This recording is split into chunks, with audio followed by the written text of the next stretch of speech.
મલવાડા ગામ ખાતે એક હત્યાનો બનાવ બનેલો છે।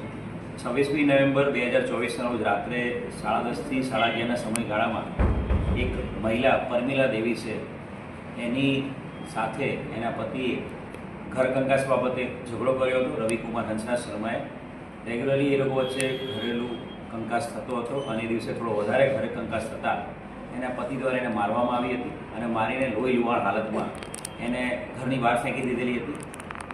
વિસ્તારના જે ચાલી વિસ્તારના જે લોકો છે એમણે તાત્કાલિક પોલીસને ફોન કર્યો હતો અને 108ને બોલાવી લીધેલી હતી।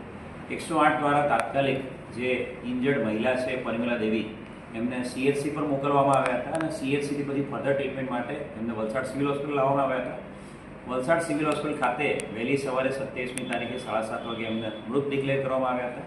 બનાવની ગંભીરતાને ધ્યાને રાખીને તાત્કાલિક પોલીસ કાફલો ઘટના સ્થળે પહોંચી ગયો હતો અને વલસાડ સિવિલ હોસ્પિટલ ખાતેથી એનો પતિ જે મારીને ભાગી ના જાય એને રાઉન્ડ અપ કરી લેવામાં આવ્યો હતો।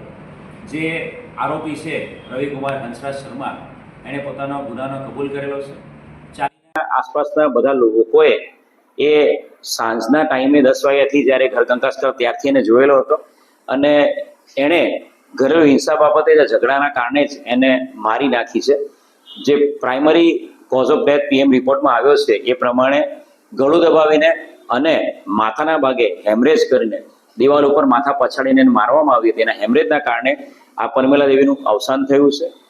પરિવારની વાત કરીએ તો છેલ્લા 15 વર્ષથી મેરિડ છે, એમના દીકરી છે, બંને દીકરા અને દીકરી એ વતનમાં રહે છે, એ લોકો અહીંયા રહેતા નથી અને એ લોકો જે પતિ છે રવિરાજ એ રવિકુમાર એ છેલ્લા 20 વર્ષથી ગુજરાતમાં રહે છે અને ડ્રાઇવિંગનો ધંધો કરે છે। એની પત્ની પણ એના વતનમાં જ રહેતી હતી। હમણાં થોડા સમયથી 6 વર્ષથી જ એને અહીંયા લાવેલો છે અને આ જે ચાલી એરિયામાં એ લોકો રહેવા આવ્યા છે 10 દિવસ પહેલા જ રહેવા આવ્યા હતા અને બહુ ઓછા લોકો સાથે એમની ઓળખ હતી અને ગઈ 26મી તારીખે એણે આ બનાવને અંજામ આપ્યો છે।